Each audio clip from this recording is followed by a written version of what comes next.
porque só assim nós poderemos triunfar e haverá liberdade para o agir do Espírito Santo. Os profetas estavam lá colocando uma massa sem força, uma massa sem liga, sem profundidade, aleluia, dando aos seus membros, aleluia, em Israel algo superficial, sem elevo espiritual, sem direção e, por assim dizer, sem Deus, aleluia. No versículo 28, os profetas estavam construindo com argamassa fraca, iam construir e vai cair, iam construíram e caíram, como diz a história bíblica. E quem constrói superficialmente, quem constrói sem profundidade, quem constrói sem a verdade bíblica revelada pelo Espírito Santo do Senhor, tem a tendência a sucumbir, mas aquele que vem sobre a brecha tem que apontar essas falhas, esse erro, aleluia. E no versículo 29, veja os irmãos, o que acontecia em Israel, o povo da terra oprime gravemente e anda roubando, aleluia, fazem violência ao aflito e ao necessitado, ao estrangeiro, oprimem sem razão, opressão, roubo e violência, aleluia, ao faminto e ao necessitado. Louvado seja o nome do Senhor.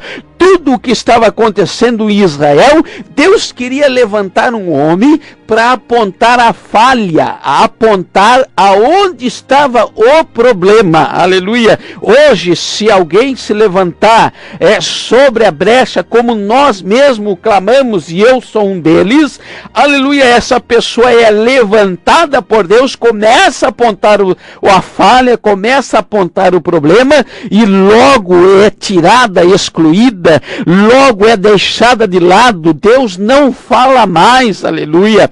Louvado seja o nome do Senhor. No versículo de número 30, diz a Bíblia que Deus buscou, Deus sempre está buscando, aleluia, incessantemente quem quer se habilitar, aleluia.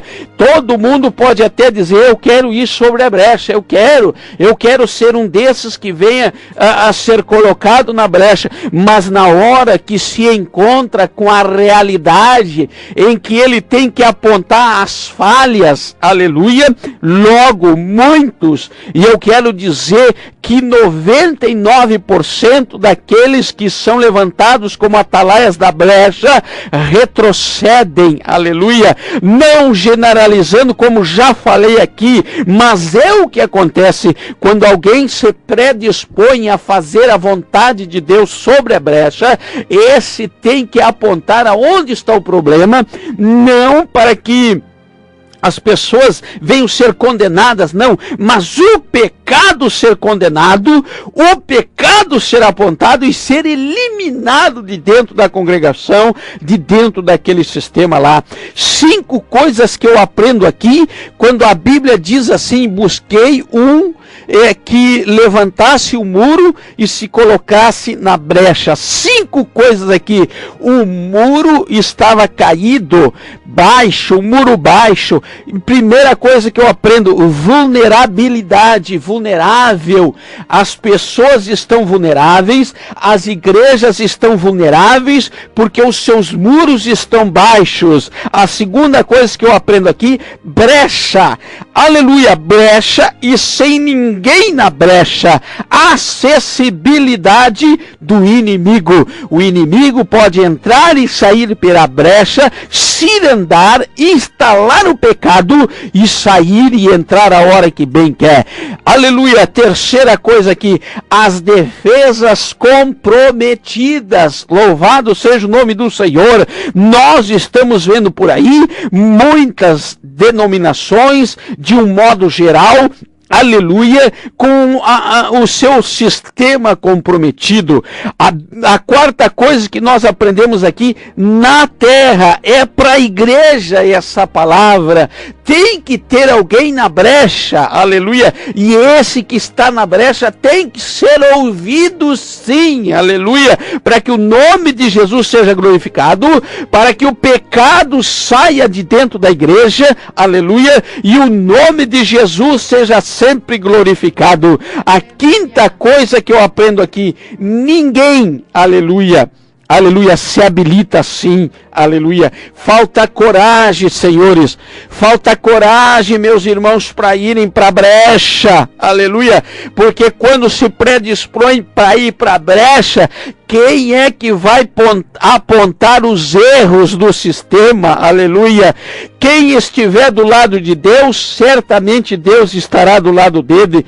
Ir para a brecha, aleluia, é para condenar todos aqueles itens que nós citamos aqui anteriormente. Ir para a brecha é condenar a calúnia, a morte, a lascívia, a perversidade, a libertinagem, o desrespeito aos pais, o adultério.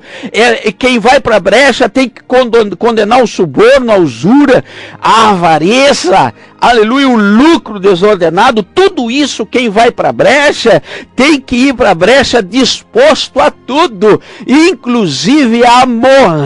E aí falta coragem, senhores, vocês que estão aí do outro lado. Nós estamos trazendo uma palavra forte aqui, mas uma palavra de solução para as igrejas. Aquele que está na brecha deve ser ouvido sim, porque no mesmo momento em que nós temos aí muitas igrejas com problemas na face da terra, falo na face da terra, aleluia, nós temos igrejas perfeitamente organizadas também, mas que não estão livres de caírem no mesmo erro, aleluia. É por isso que ainda nem todos somos salvos, nem todos alcançamos ainda o arrebatamento. Se estamos na terra ainda, é porque carecemos do aperfeiçoamento de Deus e corremos todos os riscos plausíveis, sim, aleluia. Os muros têm que estar levantados, a brecha tem que estar tapada, aleluia.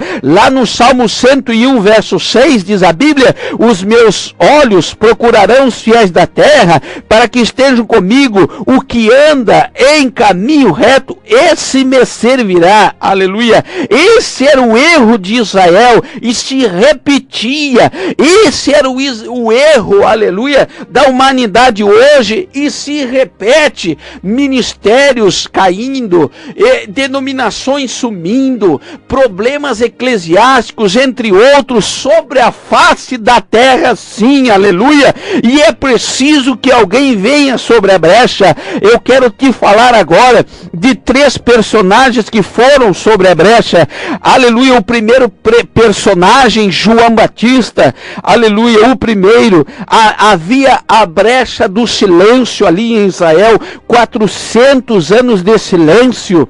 Deus não falava mais com Israel, aleluia. Havia a brecha do silêncio, todo mundo queria ouvir Deus, havia muita confusão, muita sedição, muitos partidos se levantavam, e Deus enviou João Batista sobre a brecha do silêncio.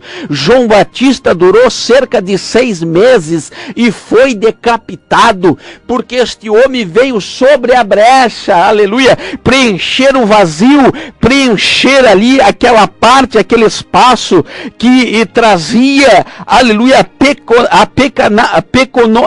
o pecado sobre a terra, perdão, irmãos, aleluia. E em segundo lugar, Deus envia sobre a brecha do pecado que estava sobre a humanidade, a pessoa maravilhosa de Jesus Cristo, aleluia. Havia a brecha do pecado, o pecado entrou no mundo através do primeiro homem, Adão, e saiu do mundo através do segundo homem, Jesus Cristo, um homem espiritual como Cristo Jesus, que veio ao mundo para tirar o pecado do mundo. E o que aconteceu com Jesus quando ele entra na brecha do pecado? Ele é morto na cruz, mas glória a Deus que Jesus ressuscitou no 3º dia, e nós estamos hoje aqui porque Jesus ressuscitou. voltou, aleluia, ficou ainda por 40 dias, e com 50 dias desce o Espírito Santo no dia de Pentecostes, em Atos dos Apóstolos, capítulo 2, aleluia, e o Espírito Santo vem sobre a brecha, aleluia,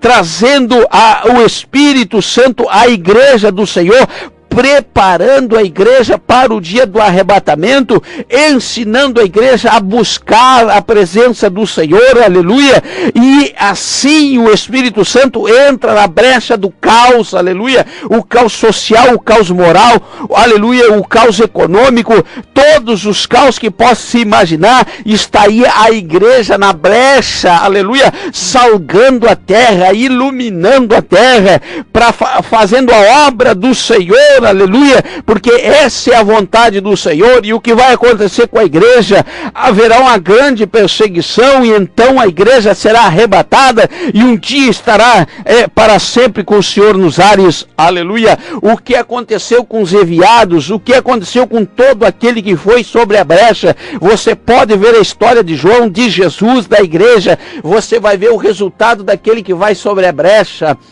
Irmãos, nós queremos que alguém levante sobre a brecha, mas na hora que esse se levanta, nós somos os primeiros a condenar, aleluia, não entender muitas vezes e achar que nós é que temos razão. Louvado seja o nome do Senhor. Essa é a palavra de hoje. A brecha está vazia. Quem irá para a brecha? Quem irá se capacitar, se habilitar para entrar nessa brecha da última hora e condenar o pecado dentro das igrejas? Porque, irmãos, aqui dentro desse contexto era Israel e Judá. Nós precisamos trazer para o nosso contexto, que é a nossa casa espiritual, as igrejas do Senhor. Quem irá sobre a brecha para apontar os erros e então caminharmos em direção da Jerusalém espiritual? Receba esta palavra aí em nome de Jesus.